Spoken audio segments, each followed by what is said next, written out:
I'm Molly, and I spent 23 years raising Brett to be better than this. The text came in while I was marinating chicken for Sunday dinner. Can't do dinner tonight. Sienna says it's too much right now. I stared at my phone on the kitchen counter. Too much.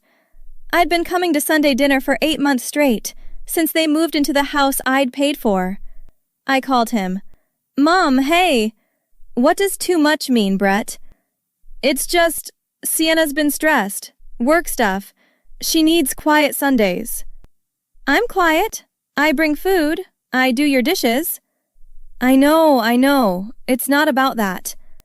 Then what's it about? He exhaled like I was the one being difficult.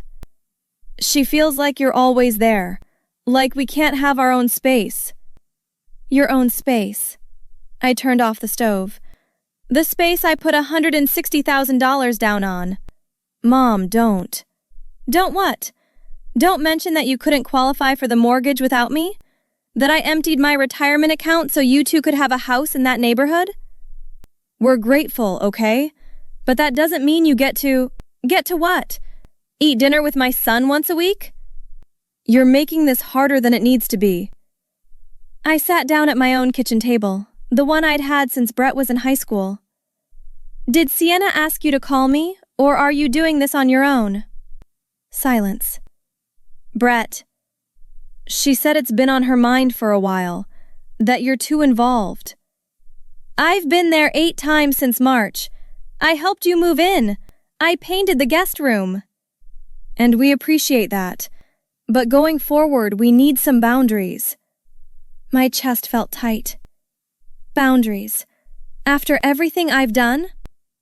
That's exactly the problem, Mom. You keep bringing up what you've done.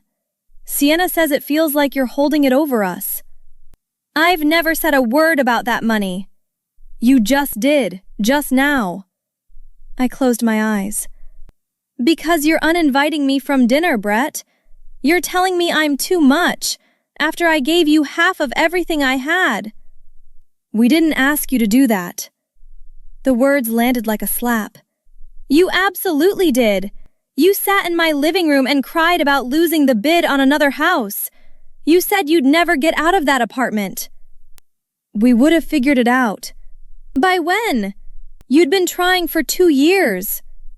Look, I need to go. Sienna's waiting. We'll talk later, okay? When's later? I don't know. A few weeks? We just need space right now. He hung up. I sat there holding the phone, looking at the chicken on the counter, the same lemon herb marinade I'd made for him since he was 12. My best friend Judy called an hour later. How was dinner? There was no dinner. Brett canceled. What? Why? Sienna thinks I'm too involved. Apparently, showing up once a week is smothering them. You've got to be kidding me.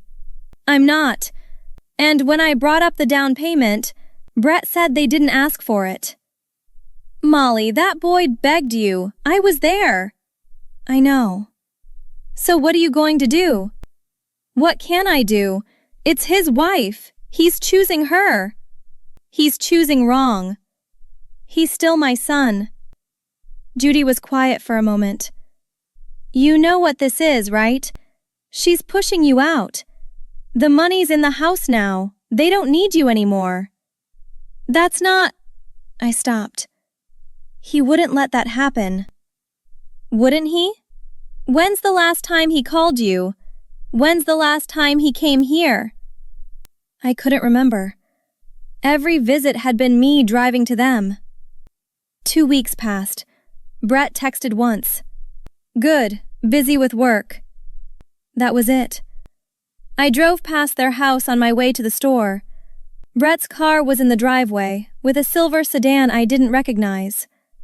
I kept driving. The following Saturday, my neighbor Rita knocked.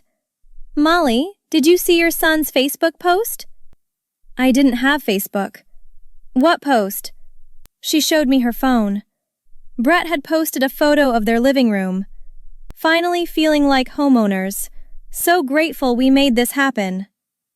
We made this happen. Not me. Rita watched my face. Didn't you help with that house? I paid the entire down payment. Her eyes widened. And he said they made it happen? I nodded. That night I texted Brett. We need to talk about your post. What post? The one where you say you and Sienna made the house happen on your own. Mom, it's just a caption. Don't read into it. You erased me. You're being dramatic. When was the last time you acknowledged what I did for you? He didn't respond. 3 weeks later, he called. Mom, we're having some people over Saturday. Family thing. Can you come? Relief flooded through me. Of course. What time? 3 o'clock. Casual. Should I bring anything? Just yourself. I showed up at 3 with a pie. Sienna answered the door. Oh, hi, Molly. Not Mom, just Molly. The living room was full. Sienna's parents, Ron and Diane, her sister Tasha, Brett's cousin Marcus. Brett came over. Hey, Mom, glad you could make it. Like I was an acquaintance, Diane approached with a smile that didn't reach her eyes. Molly, so nice to see you. We were just talking about how well the kids are doing. Sienna said they saved for years to make this happen. Such discipline. I felt my face get hot. Actually, Mom, can I talk to you? Brett took my elbow toward the hallway. Gret, she thinks you bought this house yourselves. So? So that's not true. It's not her business. I'm standing here, listening to people praise you for something I did. You're doing it again, making everything about you. I'm not. You are. This is exactly why Sienna gets uncomfortable. You can't just be here. You have to make sure everyone knows you helped. Diane brought it up, not me. And you were about to correct her. Because she had it wrong. Sienna appeared. Is everything okay? Fine, Brett said. Mom was just leaving. I wasn't. You were. I think it's better if you go. I looked at Sienna. She looked at the floor. Are you serious? Mom, please, don't make a scene. Everyone was pretending not to watch. Okay, I said quietly. I'll go. I left the pie on the counter. 5 weeks of silence. Then Brett called. Mom, I need to ask you something. Okay. Sienna's pregnant. I sat down. Brett, that's wonderful. Yeah, but there's something else. Her parents offered to help finish the basement, turn it into a nursery. The contractor said it'll be $30,000 more than expected. Ron and Diane can cover 20, but we're short. My stomach dropped. You're asking me for money. It's for your grandchild, Mom. Your grandson. You're having a boy? Yeah, due in January. Brett, I don't have $30,000. I gave you everything I had. I'm only asking for 10. Ron and Diane are doing 20. I'd have to take it from my emergency fund. I know it's a lot, but this is family. This is your grandson. There it was, the leverage. Let me think about it. Mom, there's not much time. I need a few days. He sighed. Don't take too long. I called my financial advisor, Arthur. What happens if I withdraw $10,000 from my emergency fund? Molly, you're already depleted. If you take another 10, you'll have less than $15,000 left. That's not enough for a real emergency. I know. Is this for Brett again? His wife is pregnant. They're finishing the basement. Arthur was quiet. Are they paying you back for the house? We haven't discussed it. Maybe you should, before you give them another dime. He's my son. You need to think about your own future. I called Brett back. I'll do it. 10,000. Really? Mom, thank you. This means everything. When can I see the ultrasound photos? Yeah, I'll send some. He didn't. I transferred the money Friday. Saturday, I started having chest pains. Judy drove me to the emergency room. Did you call Brett? I texted him. And? Nothing yet. They admitted me overnight. Stress-induced cardiac event. Not a heart attack, but close. I texted Brett. In the hospital, chest pains, room 412. No response. Judy stayed until visiting hours ended. I'll call him myself. Don't. If he cares, he'll come. I didn't sleep. I kept checking my phone. At 6 morning, I got a text. Sorry I missed this. Sienna wasn't feeling well. Hope you're okay. Hope you're okay. Not, I'm on my way. Not, which hospital. Just, hope you're okay. I was released at noon. Judy picked me up. Did he call? No. Molly, that boy is not worth another second of your energy. He's my son. He's a user. So is that wife. We drove past their house, both cars in the driveway. He'd been home the whole time, 15 minutes away. That's when I knew. The money was in the house. The baby was coming. They didn't need me anymore. And I'd just given them another $10,000 while I was barely staying out of the cardiac unit. I didn't contact Brett again. 3 weeks later, photos appeared online from a baby shower. Sienna in white, tables of gifts, Diane glowing beside her daughter. I hadn't been invited. I called a real estate attorney named Patricia. I paid a $160,000 down payment on my son's house. The mortgage is in his and his wife's name. I'm not on the deed. Can I get my money back? Did you have a written agreement? No. Was it a gift or a loan?